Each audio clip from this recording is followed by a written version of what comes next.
नमस्कार, मैं हूं आपके साथ अंजना शर्मा और आप देख रहे हैं रीड न्यूज। आइए बढ़ते हैं आज की खास खबर की ओर। ज्योति मौर्य और आलोक मौर्य में विवाद मामला पारिवारिक कोर्ट प्रयागराज में पेश नहीं हुई। एसडीएम ज्योति के वकील ने हाजिरी माफी की कोर्ट में दी अर्जी। पति आलोक कुमार मौर्य पारिवारिक अदालत में पेश हुए। ज्योति मौर्य पति आलोक मौर्य से अलग होना चाहती हैं। एसडीएम पत्नी ज्योति मौर्य पर पति आलोक मौर्य ने गंभीर आरोप लगाए, जिसके बाद दोनों के बीच दूरियां काफी बढ़ गई हैं। आलोक मौर्य ने पत्नी ज्योति मौर्य से विवाद की असल वजह मनीष दुबे को बताया है। मनीष दुबे के खिलाफ आलोक मौर्य की शिकायत पर बैठी जांच के बाद जहां एक तरफ कार्रवाई की तलवार लटकी है, तो वहीं दूसरी तरफ आलोक मौर्य ने पत्नी ज्योति मौर्य से अपने संबंधों को लेकर बड़ा बयान दिया है। आलोक मौर्य का कहना है कि ज्योति मौर्य और उनके 2010 से 2020 के बीच कोई दिक्कत नहीं थी। पूरा परिवार सब कुछ ठीक ठाक चल रहा था, लेकिन अचानक मनीष दुबे की एंट्री के चलते उनके परिवार में बिखराव हुआ है।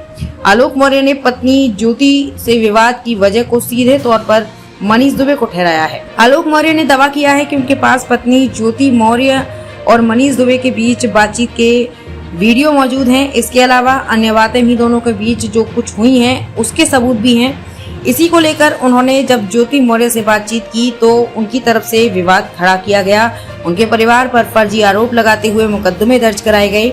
आलोक मौर्य का कहना है कि उनके परिवार के बिखराव को रोकने की भी कोशिश की थी, लेकिन ज्योति मौर्य मनीष दुबे के चलते उनसे लगातार दूरी बनाती रही।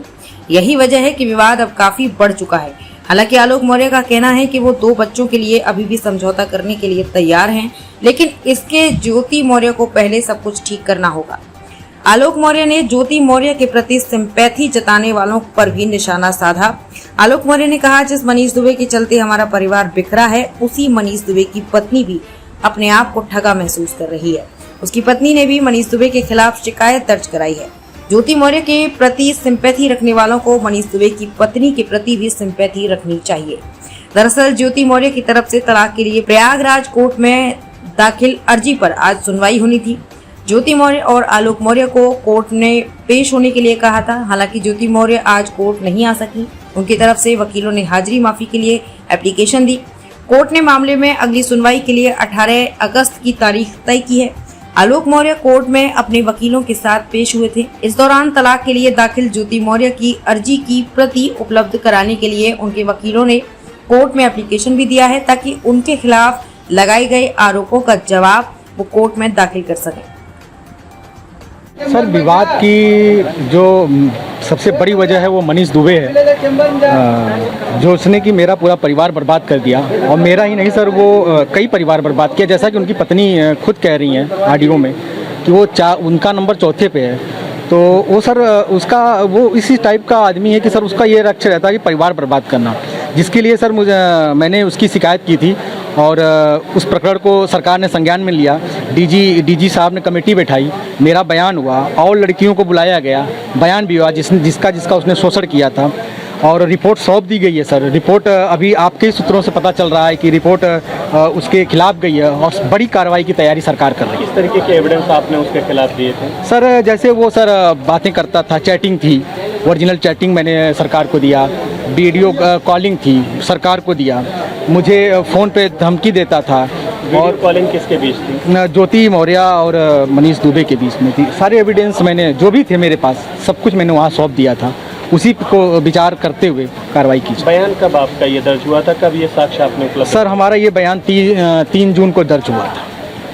और उसके बाद क्या कार्रवाई की मांग? सर फिर मुझे लेटर आया, मुझे बुलाया गया और टीम जो गठित हुई थी उसने मेरा पूरा बयान लिया, लिखित बयान लिया और सारे एविडेंस लिए और सर उसके बाद ये जो कार्रवाई हो रही है। आप ये जो मामला है जिस स्टेज पर पहुंचा है, इसको कैसे देखते हैं? सर मैं यही चाहता हूं कि सर जो भी दोषी हैं उनके ऊपर सख्त से सख्त कार्रवाई हो जाए, क्योंकि मनीष दुबे ने एक परिवार नहीं कई परिवार बर्बाद किए हैं। जैसा कि हमारे एक संपर्क में हमारी एक बहन ही कह लीजिए, अमरोहा की होमगार्ड है, उसने भी मुझसे संपर्क किया और मुझसे रो के कहने लगी कि भैया वो रोज़ मुझे रात को बुलाता था, मैं नहीं जाती थी तो मुझे निलंबन बर्खास्त कर देता था। उसने अपना लेटर दिखाया। उसने आज ही नहीं 1 साल पूर्व डीजीपी साहब को और कई जगह शिकायत किया था, लेकिन उसके ऊपर कोई कार्रवाई नहीं हुई। और उसने मुझे लेटर लिख के भेजा और मीडिया को भी लेटर दिया कि अगर मनीष दुबे के ऊपर पहले ही बड़ी कार्रवाई हो गई होती तो आज आलोक भैया का घर टूटने से बच गया। ये बताएं, ये तो मनीष दुबे का रहा मामला। ज्योति से जिस तरीके से आपकी दूरियां हो गई हैं, इसके पीछे मनीष ही आप वजह मानते हैं? बिल्कुल सर, पूरी तरह से मनीष ही गुनहगार है, लेकिन मैं कहीं न कहीं ये नहीं कहता हूँ कि मेरी ज्योति जी का हाथ नहीं है। अगर मैंने उनको बहुत समझाने की कोशिश की, पारिवारिक बातें बैठ के कोशिश करने की, यहाँ तक कि मैं आप पता कर सकते हैं उनके गांव से भी कुछ लोगों को मैंने बुलाया था कि मामला बाहर जाने से अच्छा है कि घर में निपटा लिया जाए, क्योंकि हमारे साथ 2 बच्चे हैं। और मैं आप लोगों से सर शुरू से कह रहा हूँ, मैं बच्चों के प्रति बहुत ही इतना लगाव है सर कि मैं बच्चों से दूरी आज तक कभी नहीं रहा हूँ सर। मैं हमेशा बच्चों के साथ रहा हूँ, बच्चों की देखभाल किया हूँ। और एक बच्चे का सर, आप भी एक पिता होंगे, एक बच्चे से दूर होने का दर्द आप अच्छी तरह समझ सकते हैं सर। मैं उस पीड़ा से गुजर रहा हूँ सर। और मैं अभी कुछ दिन पहले मैंने एक बोला था, जो कुछ लोग गलत भ्रांतियाँ फैला रहे हैं कि लोग माफ़ी मांग रहे हैं। माफ़ी मैं वो नहीं मांग रहा हूँ, मैं समझौते की बात कर रहा हूँ बच्चे के लिए। लेकिन जो गुनहगार हैं सर, उन्हें सज़ा मिलनी चाहिए, बस मेरी सज़ा। दूसरा, आपने उनके खिलाफ तमाम एविडेंस दिए कि वो एक तरीके से भ्रष्टाचार में लिप्त है, ज्योति मौर्य। सर उसकी भी जांच हो रही है, टीम गठित हुई है। मैं सर यही करूँगी, जांच अगर अच्छी हुई तो सर जितने भी मेरे ऊपर ज्योति मौर्य ने फर्जी एफआईआर कराया है सर, 2000 उन्होंने ये दर्शाया है डुमनगंज थाने में कि 2010 से लेके 2023 तक उनसे फॉर्चूनर गाड़ी, 30 लाख रुपए और वगैरह मांगे जा रहे थे। तो मैं सर आपके माध्यम से ज्योति जी को ये बोलना चाहता हूँ कि आप एक खुद एक एसडीएम 2015 से हैं, और आपने 2015 से लेकर 2023 तक कहीं भी एक एफआईआर या शिकायत नहीं दर्ज की। 23 में ऐसी आपको क्या आन पड़ी कि आपने मेरे पूरे परिवार के ऊपर फर्जी मुकदमे डल लगाती गई। लेकिन सर मुझे पूरी उम्मीद है प्रयागराज पुलिस पे कि वो जांच कर रही है। जांच सर, जैसे डीजी साहब की जांच सर सामने आ रही है, वैसे ये भी फर्जी निकलेगा, सारे मुकदमे फर्जी उनके निकलेंगे। जैसे आपने एक एविडेंस उनके खिलाफ ये दिया है कि 6.5 लाख से ज़्यादा उनकी पर डे की एक तरीके से अवैध वसूली है सर। उसकी जांच चल रही है सर, उसकी जांच चल रही है। ये कैसे, ये एविडेंस आपके सर अब इसके बारे में अभी मैं बहुत ज़्यादा नहीं बोल सकता हूँ सर, जांच उसकी भी चल रही है। वास्तविकता क्या है उसकी? सर वास्तविकता मैंने सब कुछ जांच के समय मैंने सब कुछ सौंप दिया है। एक डायरी की बात आ रही है सर, मैंने सब कुछ सौंप दिया है, उसकी जांच आ जाए फिर सभी। एक चीज़ और है कि जो जिस जगह आपका मामला पहुंच चुका है, दोनों के बीच जितनी दूरियां आ चुकी हैं, कोई गुंजाइश है इसमें? सर गुंजाइश मैं बार बार शुरू से ही कह रहा हूँ कि मैं बच्चों के लिए समझौते करूँगा, लेकिन जो गुनहगार हैं उनके लिए समझौते नहीं करूँगा, कोई समझौते नहीं करूँगा। गुनहगार को सरकार सज़ा मिलनी चाहिए, अदालत है, सरकार है, और मुझे पूर्ण उम्मीद है कि मुझे न्याय मिलेगा। ज्योति से कोई समझौते को लेकर के कोई आप कुछ अपील करना चाहते? अपील सर मैं यही कहना चाहूँगा कि मुझे बच्चों से मिलने दें, मुझे बच्चों के लिए प्रताड़ित न करें, नहीं तो मुझे उसके लिए भी कोर्ट का दरवाज़ा खटखटाना पड़ेगा। ज्योति से कोई समझौते की गुंजाइश है अभी?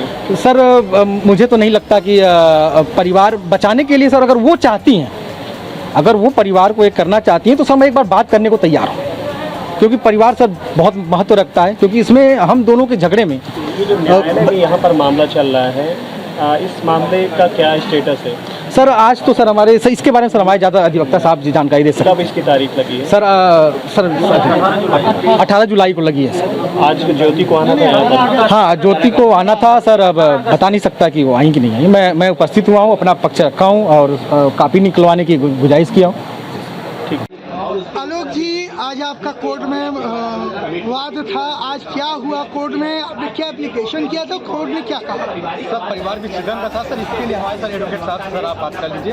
बाकी सर और सर जितना सर हमारा सर जांच चल रही थी, जो भी मैंने गवाही दिया था, जो डीजी सरकार की तरफ से एक कमेटी गठित की गई, जो मैंने आरोप लगाए थे वो सारे आरोप सही पाए गए हैं, और जल्द से जल्द मनीष दुबे और जो भी दोषी हैं उनके ऊपर कार्रवाई की हम लोग मांग कर रहे हैं। बड़ी कार्रवाई हो ताकि आगे कोई भी परिवार न टूटे। तो आपका क्या कहना है, जो पारिवारिक विवाद पे जिस तरीके से ज्योति मौर्य आपके ऊपर आरोप लगा रही है, क्या वो आरोप? सर बिल्कुल ये आरोप बेबुनियाद है, बिल्कुल बेबुनियाद है। और आगे मैं यही चाहूँगा कि झूठे बुनियाद में, झूठे एफआईआर में और कोई परिवार न फंसे, क्योंकि इसका मेन कारण मनीष दुबे। देखिए, उन्होंने डाइवोर्स के लिए वाद दाखिल किया था और अभी तक आज उन्होंने कमलाशंकर पांडे जी को इंगेज किया है और मैं असिस्ट कर रहा हूं। और आज हम लोगों ने कोर्ट से निवेदन किया है और वादी से निवेदन किया है कि हमको वाद की एक कॉपी दे, उसके बाद हम जवाब लगाएंगे। और वो जवाब लगाने के लिए डेट तय की गई है, 18 अगस्त जो है इसका डेट है। और उसी के बाद जो है जब हमको कॉपी मिल जाएगी वाद की, उसके बाद ही हम लोग अपना पक्ष रखेंगे और उसके बाद बहस होगी। क्या उनकी तरफ से कहा गया तलाक की अर्जी? अब उनका तलाक की अर्जी आई है, अब कॉपी मिल जाए तो तो हम बता पाएंगे कि क्या हुआ है। अभी तक तो उसकी कॉपी ही नहीं मिली है हम लोगों को। उनकी तरफ से फाइल की गई है? जी जी, उनकी तरफ से फाइल की गई है ये करीब 1 महीने पहले फाइल की गई है और 20 अप्रैल को फाइल की गई। नोटिस हमको रिसीव हुई है 1 तारीख को। इनको 1 तारीख को नोटिस रिसीव हुई है, आज का डेट फिक्स था। आज ज्योति को आना था कोर्ट में? आना था, चाहे वकील के माध्यम से जवाब लगाएं चाहे खुद आए, वो तो उनका अपना मैटर है। लेकिन नहीं आए? नहीं आई नहीं वो। आप लोग पेश हुए थे कोर्ट? हाँ, हम लोग पेश हुए। हम लोगों ने रिक्वेस्ट किया कि हमको कॉपी दी जाए और कॉपी देखने के बाद उनका क्या आरोप है उसी के बाद तो जवाब लगेगा। कब होगी इस मामले की अगली सुनवाई? अगली सुनवाई 18 अगस्त को है। किसकी कोर्ट में आज मामला था? आज कौन सी कोर्ट थी? अपना नाम बता दें। मेरा नाम हृदय लाल मौर्य है। खबरों में अब तक के लिए बस इतना ही। फिर होगी आपसे मुलाकात कुछ ऐसी ही खास खबरों के साथ। तब तक के लिए नमस्कार और देखते रहिए रीड न्यूज।